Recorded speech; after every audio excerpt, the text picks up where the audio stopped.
हम लोग कई बार रात में 1-1 बजे 2-2 बजे उठ करके और डॉ जोन्स को देखते हैं। कौन कौन ये काम करता है? कौन कहता है कि हम साथ नहीं चल सकते? कौन कहता है कि हम साथ नहीं चल सकते? एक बार साथ चलकर तो देखो, एलटीपी के मंजिल खुद करीब दिखेगी। रिलायंस अगर 10 पॉइंट्स मूव करेगी तो इंडेक्स 1 पॉइंट मूव करेगा। नया ओपन इंटरेस्ट कहाँ है? बोलिए जोर से, और जोर से। 2400। जोर से बोलो। 2400। प्रेम से बोलो। 2400। जोर से बोलो। 2400। अब मतलब रिलायंस कहाँ जाने वाली है? और ये प्रेडिक्शन कल के लिए हमको करनी है, बेसिकली आज से करनी है। और ये कैसे करते हैं हम एलटीपी कैलकुलेटर को देख के, ये आज हम लोग सीखेंगे यहाँ से, यानी कि BTST, buy today sell tomorrow.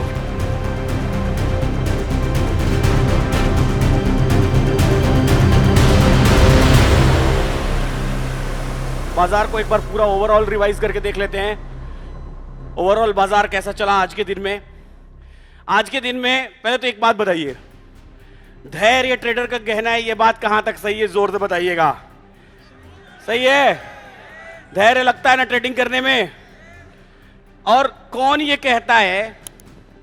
मैंने बहुत सारे लोगों से सुना है, आप बताइएगा सही है या गलत है। कोई कहता है इस बाजार को कोई प्रेडिक्ट नहीं कर सकता, कोई कहता है इस बाजार की कोई डायरेक्शन नहीं बता सकता, तुक्का मार दिया, लग गया, ठीक है, कभी लगा कभी नहीं लगा। इस बाजार में कोई फुल टाइम ट्रेडर नहीं बन सकता, स्पेशली जिसके पास कम पैसा है वो ट्रेडर नहीं बन सकता। क्या ये सारी बातें सही हैं? गलत है कि नहीं है? साबित होता है ये बाजार कैलकुलेट किया जा सकता है, एकदम इजीली कैलकुलेट किया जा सकता है। बस हमको किस चीज की जरूरत होती है? कंसंट्रेशन। कंसंट्रेट करेंगे, दिमाग लगाएंगे। The market can be calculated. हमारे पास टॉप की लाइन खींच के रखी हुई थी हमने, बॉटम की लाइन खींच के रखी हुई थी हमने। बाजार हमको दिखाई दे रहा था 4 मैजिकल लाइंस पर। सुबह सुबह वॉइस नोट बोला था, एक बार क्या उस वॉइस नोट को हम लोग फिर से सुन सकते हैं? सुनाइए वॉइस नोट। सभी को गुड मॉर्निंग है, सभी को सुप्रभात है। कैसे हैं सभी लोग? उम्मीद करते हैं सभी लोग अच्छे हैं और जीवन का आनंद ले रहे हैं। अभी फिलहाल हम लोग दिल्ली गुरुकुल के टाल कटोरा स्टेडियम में बैठे हुए हैं और यहाँ पर लगभग 2500 लोगों की पब्लिक साथ में बैठी हुई है। जरा सुनाइएगा सबको वॉइस नोट में कि कौन है यहाँ पे, जोर से। क्या बात है। चलिए तो अब हम लोग वॉइस नोट की बात करते हैं। सुबह सुबह जैसा कि फिलहाल हम लोग सपोर्ट को देख पा रहे हैं, सपोर्ट हमको कहाँ दिखाई दे रहा है? 17,700 पर। रेजिस्टेंस कहाँ दिखाई दे रहा है? 17,800 पर। सपोर्ट अपने आप में कैसा है? स्ट्रॉन्ग है। और रेजिस्टेंस अपने आप में कैसा है? स्ट्रॉन्ग है। ऐसे केस में बाजार 700 और 800 के बीच में उलझा हुआ है। अगर हम एक्सटेंशन ऑफ रेजिस्टेंस की बात करें तो 17,835 के आसपास कहीं पर है, और एक्सटेंशन ऑफ सपोर्ट की बात करें तो 17,670 के आसपास कहीं पर है। बीच में हम 4 मैजिकल लाइंस की बात करें तो बीच में हमारे पास 2 डाइवर्जेंस है, 17,771 पर और 17,726 पर। रिस्की ट्रेडर्स की बात करें तो 71 से बेच करके 835 पर एवरेजिंग कर सकते हैं बेचने के माहौल में, और खरीदने के माहौल में 26 से खरीद करके नीचे 675 पे एवरेजिंग कर सकते हैं। सेफ ट्रेडर्स की बात करें तो वो एक्सटेंशन का वेट करेंगे। एक्सटेंशन ऑफ रेजिस्टेंस 17,835 के आसपास है, तो या तो एक्सटेंशन पर मिल जाए तो एकदम से पुट खरीद लेंगे, या तो एक्सटेंशन ऑफ सपोर्ट पे मिल जाए तो एकदम से कॉल खरीद लेंगे। लेकिन उसके बीच में हमको क्या करना पड़ेगा? इंतजार। तब तक का इंतजार जब तक की वैल्यू हमारे आसपास, हमारे ट्रेड के आसपास नहीं आने पाए। तो फिलहाल इन्हीं वैल्यूज का इंतजार करेंगे। बाजार अपने डाइवर्जन पर रुका हुआ है। हाँ, अगर कहीं किसी कंडीशन में सपोर्ट या रेजिस्टेंस वीक टुवर्ड्स टॉप या वीक टुवर्ड्स बॉटम होने की कोशिश करेगा तो ऐसे केस में बाजार उसी डायरेक्शन में चल पड़ेगा। तो हमको सीओए की क्या वैल्यू चेंज हो जाएगी, तो अकॉर्डिंग टू सीओए ही ट्रेड लेना है। अभी फिलहाल के लिए इतना ही है। ऐसे ही सीखते रहिए, मुस्कुराते रहिए और जीवन का आनंद लेते रहिए। गुरुकुल की अपडेटेड फोटोग्राफ्स एंड वीडियोग्राफ्स के लिए आप हमें फॉलो करें @daddyinvesting @Twitter। चलिए भैया बंद कर। चलिए अब बताइए मुझे, अब ध्यान से, पहला प्रेडिक्शन हम लोग यहां से ये करने वाले हैं। सबके मन में ये सवाल होता है, हम लोग कई बार रात में 1-1 बजे 2-2 बजे उठ करके और डॉ जोन्स को देखते हैं। कौन कौन ये काम करता है? कौन कौन ये काम करता है? हाँ, कौन कौन करता है ये काम? और कौन कौन करता था ये काम? बहुत सारे लोग करते थे, अब नहीं करते ना, जरूरत नहीं पड़ती है ना। नहीं तो क्यों? ताकि हम ये देख पाए कि कल हमारा बाजार कहाँ ओपन हो रहा है, गैप अप ओपन हो रहा है, गैप डाउन ओपन हो रहा है। यही सिंपल सी बात है, साधारण सी बात है। और ये प्रेडिक्शन कल के लिए हमको करनी है, बेसिकली आज से करनी है। और ये कैसे करते हैं हम एलटीपी कैलकुलेटर को देख के, ये आज हम लोग सीखेंगे यहां से, यानी कि BTST, buy today sell tomorrow. Futures में खरीद के छोड़ सकते हैं, ऑप्शंस में खरीदना नहीं है, राइटिंग करके छोड़ सकते हैं। ये सारा काम हमको करना है, ठीक है। तो बीडी प्रजापति जी ने मुझे चिट्ठी लिख के दिया है, लव लेटर पढ़ दें। लिखा हुआ है इन्होंने, राधे राधे। कौन कहता है कि हम साथ नहीं चल सकते? कौन कहता है कि हम साथ नहीं चल सकते? एक बार साथ चलकर तो देखो, एलटीपी के मंजिल खुद करीब दिखेगी। क्या बात है, जोरदार तालियां हो जाए भैया इनके लिए। चलिए अब सुनिएगा बेहद ध्यान से। तो हम लोग क्या करने वाले हैं, हम लोग बाय टुडे सेल टुमारो का प्रेडिक्शन करने वाले हैं। जैसा हमने एक्सटेंशन ऑफ रेजिस्टेंस पर प्रेडिक्ट किया था कि भैया एक्सटेंशन ऑफ रेजिस्टेंस से बाजार नीचे उतर जाएगा। कैसे होता है ये डॉट टू डॉट? क्या आपको ये जादू लगता है, मैजिक लगता है? Is it magic? क्या ये कोई जादू है? जादू है क्या? नहीं, ये क्या है? This is pure calculation. ये हमने प्योर कैलकुलेशन किया है, जिस कैलकुलेशन की वजह से हमको ये दिखाई दे रहा है। और ये अथक मेहनत और अथक परिश्रम के बाद ये कैलकुलेशंस हमको मिली हैं, और इजीली हम लोग इसको देख रहे हैं, बहुत सारे लोग देख रहे हैं। अब ये बाजार नीचे कहां तक गिरेगा, कोई बता सकता है? वैल्यू बताइए। वैसे तो 2:30 बज गया है, हम अब कोई नया ट्रेड इनिशिएट नहीं करेंगे, लेकिन फिर भी हम लोग वैल्यूज की बात करेंगे। कहां तक नीचे गिरेगा? 767 पर एक लाइन खींच दीजिए। कैसे पता चला? 800 के पुट साइड पर हमने क्लिक किया। दिखा दीजिए एक बार कहां क्लिक किया, सब लोग देख लें। नीचे गिर रहा है, 800 के पुट साइड पर हमने क्लिक किया। अब ध्यान से देखिए, हम लोग दोपहर में बात कर रहे थे एक कि ये स्टेट ऑफ कंफ्यूजन टाइप का कुछ होने वाला है, लेकिन अब मुझे ये दिख रहा है कि ये सपोर्ट अब ऑलमोस्ट शिफ्ट हो चुका है। हो चुका है कि नहीं हो चुका है? सपोर्ट शिफ्ट हो गया है ना ऑलमोस्ट। तो मुझे ऐसा लगता है कि 3 बजे तक हो सकता है ये सपोर्ट शिफ्ट हो जाए, मे बी शिफ्ट हो जाए। क्योंकि अब कितनी वैल्यू बची हुई है? 47,96,000, 46,32,000, एक आधी लाख की वॉल्यूम बची हुई है जो कि शिफ्टिंग हो जाएगी। और इवन इधर ओपन इंटरेस्ट की बात करें तो ऑलमोस्ट हो ही गया है। 10-15 हजार ओपन इंटरेस्ट बचा हुआ है, 25,000। ये 25,000 ओपन इंटरेस्ट इधर ऊपर आ जाएगा तो मार्केट में रेजिस्टेंस जो है कि सपोर्ट जो है कि 800 पर शिफ्ट हो जाएगा। 800 पर शिफ्ट होने का मतलब सपोर्ट के क्या होता है? 800 पर शिफ्ट होने का मतलब सपोर्ट के होता है कि बाजार में हमको एक्सपेक्टेड, अब इसका मतलब क्या हुआ? अगर सपोर्ट शिफ्ट हो गया या सपोर्ट वीक टुवर्ड्स टॉप है तो बाजार का नया टॉप क्या हुआ, आप मुझे बताएंगे? एक्सपेक्टेड न्यू टॉप कितना? जोर से कितना? एक्सपेक्टेड न्यू टॉप 850 का डाइवर्जन। किधर? कॉल साइड या put side? Call side. Call side click करिए, कितना आ रहा है वैल्यू? नई लाइन खींच लें। ये कब के लिए? अगर आज नहीं पूरी हुई तो कल गैप अप, अगर आज पूरी नहीं हुई तो कल वहीं से गैप अप, वहीं से ओपन होगा मार्केट, ठीक है। और जब मैं बोलता हूं बुलिश तो कहां तक बुलिश? 865 तक बुलिश। तो अगर आज ये पूरा नहीं हुआ, अचीवमेंट नहीं हुआ बाजार का इस मामले में, तो ये कल पूरा हो जाएगा, बशर्ते कि सपोर्ट पूरा शिफ्ट हो चुका रहे या कल कंटिन्यूएशन में यहीं से खुले। दोनों ही केसेस में ये बाजार हमको यहां से लगभग 100 पॉइंट्स गैप अप खुलता हुआ दिखाई दे रहा है आज से ही, ठीक है। अब इसके बारे में हम लोग और बात करेंगे, और ये प्रैक्टिसेस अब आपको यहां से डेली करनी है। कौन कौन करता है ये वाली प्रैक्टिस, और कौन कौन प्रेडिक्ट कर लेता है? बहुत सारे लोग कर लेते हैं। कितनी % एक्यूरेसी है आपकी प्रेडिक्शन में? 60-70% टाइम सही होते हैं। और बाकी लोग बताएं, माइक आप कितने टाइम सही हो जाते हैं? हाँ आप ही बोल रहे हो। हाँ 50-60% टाइम सही हो जाते हैं, सही प्रेडिक्ट कर पाते हैं आप बाजार को किधर जा रहा है। और कौन लोग हैं? कितने % सर? 80-90, 8-9 बार 10 में से सही हो जाते हैं। धीरे धीरे प्रैक्टिस। आप बताएं, आ नहीं रही आवाज मेरे तक, और माइक का पता ही नहीं है। घोटाला हो गया है यहां पर माइक का। हाँ माइक का घोटाला हो गया है, सारा माइक गायब हो गया है। नहीं 8 होता है सही सर। 10 में से 8 सही हो जाता है जी। अच्छा सही है। अच्छा तो आज क्या बोलते हैं, गैप अप ही आपको भी दिख रहा है या कुछ अलग दिख रहा है आपको? अभी सर सपोर्ट सब शिफ्ट नहीं हुआ है, पूरी जब हो जाएगी तो कल हो जाएगा sir gap up. Gap up हो जाएगा, चलिए बढ़िया है। अब चलते हैं हम लोग स्टॉक्स में आते हैं, और स्टॉक्स में अब हम लोग इसी तरीके से BTST देखने की कोशिश करते हैं कि स्टॉक्स में बाई टुडे सेल टुमारो कैसे करते हैं। आज ट्रेड्स देखेंगे, आज प्रेडिक्ट करेंगे। बस ख्याल इस बात का रखना है कि स्टॉक्स में हमको ऑप्शन में नहीं करना है, हमको कहां करना है, कैश या फ्यूचर में करना है उसको, ठीक है। स्टॉक्स में आईडीडी पिक्स में हमने कुछ स्टॉक्स के लाइन खींचे थे, कौन कौन से थे? बजाज ऑटो है सर, डॉक्टर बजाज- रेड्डी है, डेविज लैब है। सब बड़े बड़े हैं, चलिए बढ़िया है। अब इन्हीं स्टॉक्स को हम लोग देखेंगे और इन्हीं स्टॉक्स में हम लोग BTST ट्रेड्स ढूंढने की कोशिश करेंगे। नोट करेंगे आप सभी लोग कैसे करना है इसको ध्यान से। लो हाँ, यस सर, एलएनटी चला है 10 रुपए, 2 LNT रुपए पहले रिवर्स हुआ है, 10 रुपए चला है। ट्रेड किया था आपने? नहीं, 1 रुपए से लिमिट ऑर्डर लगाया था तो रह गया था, लेकिन रह गया था। 2 रुपए पहले रिवर्स हुआ है। कितने पैसे पहले? 2780 का आ रहा था और 2782 से रिवर्ट हुआ है। 2880 आ रहा था, 2280 और 2282 से रिवर्स हो गया। अच्छा चलिए ठीक है, नेक्स्ट बताएं। मैकडोवेल्स में क्या हुआ? ये तो यहां से यहां शिफ्ट हुआ है, 760 से 770। चलिए अब वो स्टॉक्स निकालिए। जैसे कल हमको बाजार कैसा दिखाई दे रहा है, निफ्टी दिखाई दे रही है हमको गैप अप। BTST हम लोग को ढूंढना है।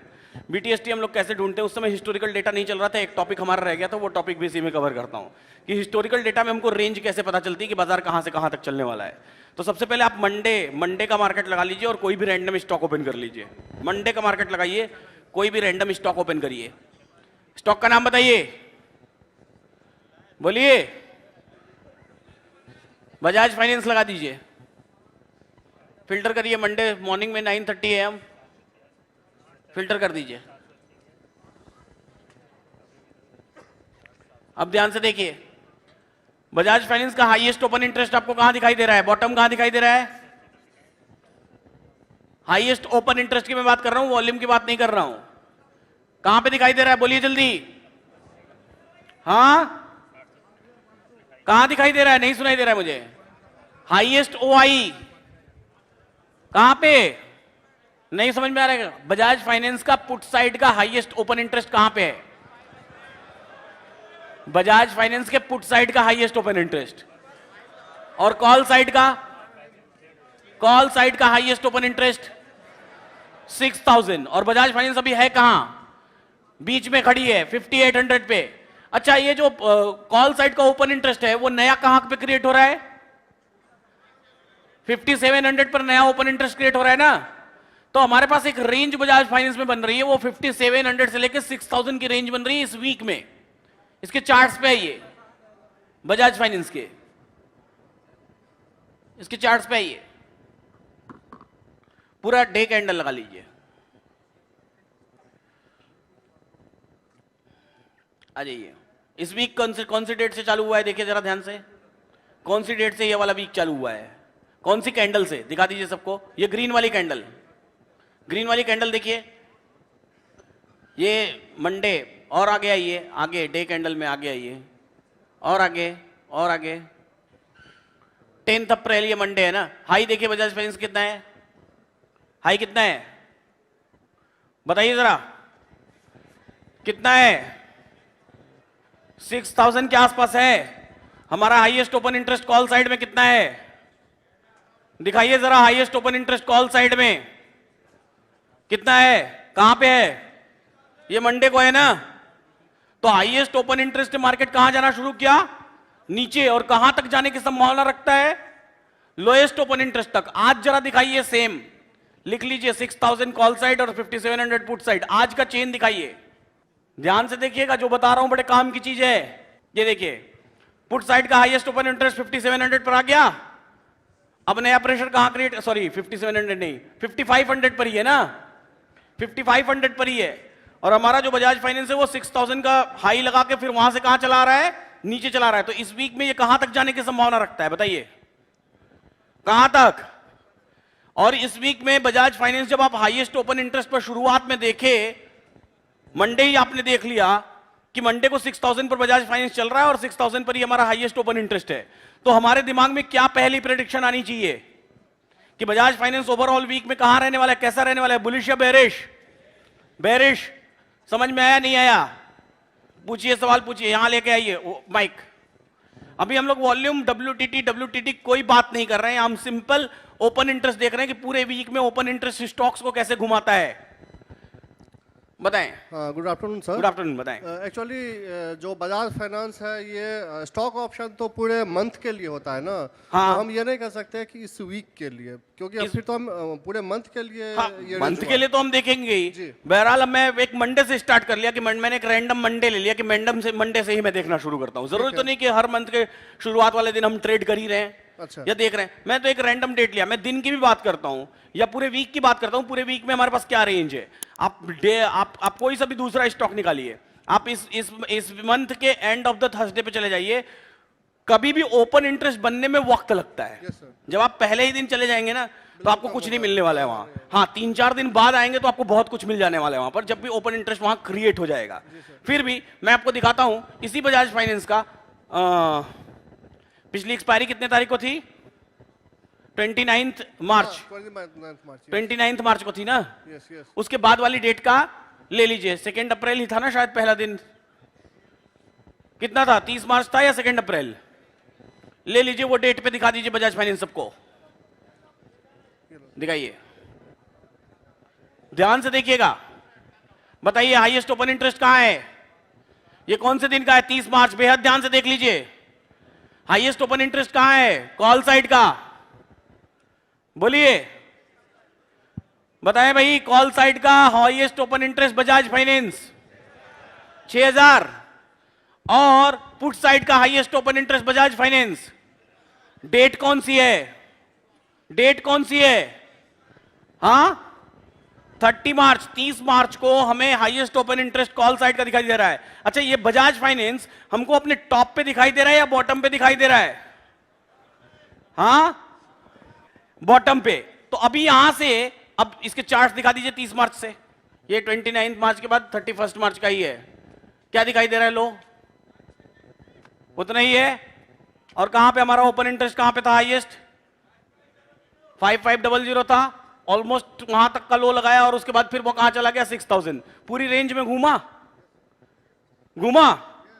कितनी आसानी से पता चला? क्या कोई हमने कैंडल स्टिक देखा क्या? कुछ भी देखा क्या? नहीं। आधे लोगों को तो पता ही नहीं चला, क्योंकि आधे लोगों को समझ में नहीं आ रहा मैं बोल क्या रहा हूं। हेलो हाँ, पूछिए, सवाल पूछिए सर। इसमें पुट और कॉल साइड दोनों साइड जीरो 2-3 बार मैं अभी तो कोई बात ही नहीं किया कि हम पुट खरीद रहे हैं कि कॉल खरीद रहे हैं। वो सारी बातें तो इंट्राडे ट्रेडिंग के लिए है। मैं एक पोजिशनल बजाज फाइनेंस बोल रहा हूं जो 5500 से 6000 तक चलने की कैपेसिटी रखता है इस पूरे मंथ में। का कुछ नहीं लेना देना, कोई लेना देना ही नहीं है। हम open interest to open interest बात कर रहे हैं। ओके, बीच में ओपन इंटरेस्ट अगर अपनी जगह बदल लेगा तो हम भी बदल लेंगे। चलिए नेक्स्ट बताइए, कोई सा भी स्टॉक ओपन करिए, बताइए स्टॉक का नाम बताइए। मैं 2 ऑप्शन देता हूं, जिसको बोलेंगे आप उसको ले लेंगे। एसबीआई या रिलायंस? रिलायंस। एसबीआई या रिलायंस? हाँ, आधा आवाज आ रहा है। एसबीआई या रिलायंस? ऐसे नहीं फैसला नहीं होगा ऐसे। मैं बोलूंगा एसबीआई तो शोर मचाइएगा, मैं बोलूंगा रिलायंस तो शोर मचाइएगा। जिस पे शोर ज्यादा होगा वो लेंगे। एसबीआई, रिलायंस? रिलायंस लगाइए, खुद ही फैसला हो गया। रिलायंस लगाइए। मैकडॉवेल्स पे बड़ा फोकस किए हुए हैं आप, हैं? भयंकर ही फोकस है। हाँ, चलिए रिलायंस किस दिन का है? 31 March. Highest open interest put side, बोलिए। Highest open interest put side, हाँ, 2300। Call side same 2300। Highest open interest put side में भी 2300 और कॉल साइड में भी 2300। मतलब क्या दिखाई दे रहा है? कॉल साइड वाला ओपन इंटरेस्ट ऊपर शिफ्ट होने की कोशिश कर रहा है और पुट साइड वाला ओपन इंटरेस्ट नीचे जाने की कोशिश कर रहा है। 2300 पर अटका हुआ ये ओपन इंटरेस्ट है। 31 मार्च को लगा लीजिए मार्केट में रिलायंस को। 31 मार्च मार्केट कहां चल रहा है उस दिन? बॉटम से शुरू हुआ है 2200 से, उसके बाद देख रहे हैं 2300 पर आके अटक गया ना। रिलायंस को देखिए, कहीं जा रहा है क्या? 2300 से ऊपर नीचे कहीं भी चला है क्या पूरे मंथ में? वो 4-5 कैंडल्स देख लीजिए। 1 अप्रैल के कैंडल दिखाइए, 1 अप्रैल हाई लो बताइए 2349, 2315। दूसरे दिन की कैंडल दिखाइए, हाई लो बताइए 2348, 2308। तीसरे दिन की दिखाइए सेम, चौथे दिन की दिखाइए सेम, पांचवें दिन की सेम, छठे दिन की सेम। अब आज का देख लीजिए कहां पर ओपन इंटरेस्ट है, क्यों 2300 पे घूम रहा है, आपको पता है? नहीं पता चला? वापस चेन पे आइए, ये देखिए 31 मार्च के चेन पे आइए, क्यों घूम रहा है नहीं पता चला? इसलिए तो बोल रहा हूं सीख लीजिए। मैं वो दिखाना चाह रहा हूं, ये बहुत गजब की चीज है, आप सोच भी नहीं सकते ऐसी चीज है, इतनी बड़ी चीज है आप सोच भी नहीं सकते। 10,550 इसकी बात कर रहा हूं मैं, दिखा सबको? यहां दिखा 10,550। ये क्या है? ये रेजिस्टेंस है रिलायंस का। ये ओआई की बात कर रहा हूं मैं, किसी और चीज की बात नहीं कर रहा हूं। यानी कि कॉल साइड में 2300 पर सबसे ज्यादा ओपन इंटरेस्ट बना हुआ है। आगे बात समझ में? मतलब कॉल साइड में रिलायंस 2300 से ऊपर जाता हुआ नहीं दिखाई दे रहा है। दूसरा, पुट साइड में देखिए 2300 पर ही ओपन इंटरेस्ट पुट साइड का भी बना हुआ है। मतलब पुट साइड में रिलायंस 2300 से नीचे गिरता हुआ नहीं दिखाई दे रहा है। किस दिन की बात है ये? डेट दिखाइए। ये बात है 9:30 AM 31 ऑफ मार्च की। अब हम पोजिशनल बात कर रहे हैं कि इस पूरे मंथ में रिलायंस कहां से कहां तक चलने वाली है। तो 2300 मार्केट 2200 के नीचे चल रहा है। बताइए बाजार कहां आके फंसेगा, कहां आके उलझेगा? आप बताइए। ये डेट है 31 मार्च, 31 मार्च को आप बाजार को देख रहे हैं। आप खुद से बताइए ओपन इंटरेस्ट दोनों तरफ का किस स्ट्राइक प्राइस पर है? किस स्ट्राइक प्राइस पर? नींद वाले लोग जग जाएं। किस स्ट्राइक प्राइस पर? 2300। तो 2300 पर कॉल भी, 2300 पर पुट भी। तो 2300 पर आके मार्केट को रुक जाना है ना, ऊपर जाना है नीचे जाना है। इसलिए इस रिलायंस के चार्ट को देखिए। अब रिलायंस का चार्ट देखिए, 5 दिन से आप पिछले रिलायंस को देख रहे हैं, कहीं चलिए क्या? 2300 पे ही ऊपर और नीचे दोनों तरफ मूव कर रही है रिलायंस। ठीक है, इसलिए हमको 2300 पर, कैसे हैं आप लोग, है ना, दिखाई दे रही। चलिए कोई और एक स्टॉक निकालिए। सर इंफोसिस, इन्फी लगाइए, प्रेजेंट लगाइए। आज का ओपन इंटरेस्ट दिखा दीजिए एक बार। सर हेलो, एक बार आज का रिलायंस का ओपन इंटरेस्ट, उसके बाद क्वेश्चन लेते हैं। आज का ओपन इंटरेस्ट आज देखिए कितना दिखाई दे रहा है, कितना दिखाई दे रहा है? नया ओपन इंटरेस्ट कहां है? बोलिए जोर से, और जोर से, 2400, जोर से बोलो, 2400, प्रेम से बोलो, 2400, जोर से बोलो। 2400। अब मतलब रिलायंस कहां जाने वाली है? 2400। आगे बात समझ में? क्या बोल रहा हूं मैं इतनी देर से? अब समझ में आया क्या बोल रहा हूं मैं? हाँ जी सर, मैं पोजिशनल रिलायंस की बात कर रहा हूं, कहां जाने वाली है रिलायंस? अब समझ में आया? सर मैं ये पूछना चाह रहा था हाँ। आपसे कि जैसे ये वीकली मंथली एक्सपायरी के बाद खरीदना है हमें जी। मंथली एक्सपायरी के बाद हम अपना टॉप और बॉटम ढूंढेंगे। जब भी स्टॉक हमको अपने बॉटम के ओपन इंटरेस्ट पर मिल जाएगा, हम स्टॉक को पोजिशनली खरीद के छोड़ देंगे जब तक वो अपने टॉप वाले पर नहीं आ जाए। हाँ, बीच में अगर ओपन इंटरेस्ट में बदलाव आ गया, वो और कहीं कंसाइज होने लगा, तो हम अपनी पोजीशन से क्या कर देंगे? एग्जिट कर देंगे। नेक्स्ट स्टॉक ओपन करिए इन्फोसिस और निकालिए सर 31 मंथली मंथ का। एक्सपायरी के मतलब मेरा एक क्वेश्चन ये पहले मंथ से पहले मैं एक दो और बता लूं। आप पूछिए सवाल, क्या पूछ रहे हैं मंथली एक्सपायरी में? ये कह रहा हूँ जैसे मंथली एक्सपायरी हो गई, हाँ। अब जो इसका पहला हफ्ता आया मंडे हाँ। को ही मतलब देखना मंडे को हमें। जरूरी नहीं है, हो सकता है कि किसी दिन ऐसा दिखे कि सपोर्ट रेजिस्टेंस दोनों अलग अलग दिखाई दे रहे हैं, तो हम एक सिरे का वेट करेंगे। एक तरफ जब बाजार आएगा तो हम उसको खरीद के क्या करेंगे? छोड़ देंगे, और जब दूसरे ओपन इंटरेस्ट पर मार्केट पहुंच जाएगा तो हम उसको बेच देंगे। इन्फोसिस दिखाइए 31 मार्च। सर मेरा एक सवाल है इसी के हाँ, बारे में। बोलिए। मानो कि अभी रिलायंस आप दिखा रहे हैं, हाँ। तो उसमें बहुत सारे लोगों ने कैश में ट्रेड किया होगा, बहुत हाँ। सारी क्वांटिटी उठाई होगी, हाँ। कुछ लोगों ने फ्यूचर में भी ट्रेड किया होगा, बिल्कुल। और कुछ लोगों ने ऑप्शन में भी कुछ बिल्कुल किया होगा। उसमें। तो मेरा ये कहना है कि मानो ये तीनों सेगमेंट हो गए, इन तीनों सेगमेंट का हमारे इंडेक्स में जो कि निफ्टी में इसका कुछ इम्पैक्ट आता है क्या? बिल्कुल इंपैक्ट आता है। बहुत सिंपल सी बात है, क्या इंपैक्ट आता है? एकदम साधारण है, इसको समझना बेहद साधारण है। आप लोग क्रिकेट, फुटबॉल, हॉकी, कबड्डी, कोई सा भी गेम देखते हैं, कोई सा भी गेम जो मल्टीप्लेयर गेम है, सिंगल प्लेयर नहीं, मल्टीप्लेयर गेम की बात कर रहा हूं। देखते हैं क्रिकेट में क्या होता है, इंडिया रन कब बनाती है? इंडिया रन कब बनाती है? जब विराट कोहली रन मारता है तब इंडिया बनाती है, या इंडिया बनाती है तो विराट कोहली मारता है? विराट कोहली मारेगा तो ऑटोमेटिकली इंडिया का रन बढ़ेगा। ठीक वैसा ही रिलायंस हो गया या कोई भी स्टॉक हो गया, उसमें क्या हुआ, जब वो स्टॉक चलेगा तो उसकी वेटेज की वजह से इंडेक्स को वेटेज मिलेगा। सिंपल सी बात है, बहुत साधारण बात है। कि जैसे सपोज करिए कि ये तय कर दिया गया कि रिलायंस अगर 10 पॉइंट्स मूव करेगी तो इंडेक्स 1 पॉइंट मूव करेगा। एक एग्जांपल ले रहा हूं, तो जब रिलायंस 10 पॉइंट्स ऊपर जाएगी तो निफ्टी 1 पॉइंट ऊपर दिखाई देगी आपको, जब रिलायंस 10 पॉइंट्स गिर जाएगी तो निफ्टी 1 पॉइंट नीचे दिखाई देगी। ऐसे ही अब 50 स्टॉक्स को मिला लीजिए कि जब ये 50 स्टॉक्स में हो सकता है रिलायंस में 10 पॉइंट्स पर 1 पॉइंट मिल रहा है, हो सकता है कि एक्सिस बैंक है उसमें 5 पॉइंट पर निफ्टी को 1 पॉइंट मिल रहा है, हो सकता है इन्फोसिस में 2 पॉइंट पे 1 पॉइंट मिल रहा है, हो सकता है बजाज फाइनेंस में 50 पॉइंट्स पे 1 पॉइंट मिल रहा है। तो कोई ऊपर जा रहा है, कोई नीचे जा रहा है। ओवरऑल कैलकुलेशन में निफ्टी ने अगर गेन किया तो निफ्टी प्लस में है, और निफ्टी ने अगर लूज किया तो निफ्टी माइनस में है। आ गई बात समझ में कि यह कैलकुलेशन कैसे होती है। हर एक प्लेयर के खेलने के हिसाब से जो जितने रन बनाएगा, पॉजिटिव बनाया, ओवरऑल सारे पॉजिटिव रहे तो निफ्टी पॉजिटिव, ओवरऑल सारे नेगेटिव रहे तो निफ्टी नेगेटिव। LTP कैलकुलेटर है इंडिया का most advanced option chain snapshot data tool, जिसके थ्रू आप extension of resistance, extension of support, diversion, end of diversion को समझ सकते हैं और बाजार के हर रिवर्सल पर पैनी नजर रख सकते हैं। LTP कैलकुलेटर गूगल पर एक टॉप ट्रेंडिंग टूल है।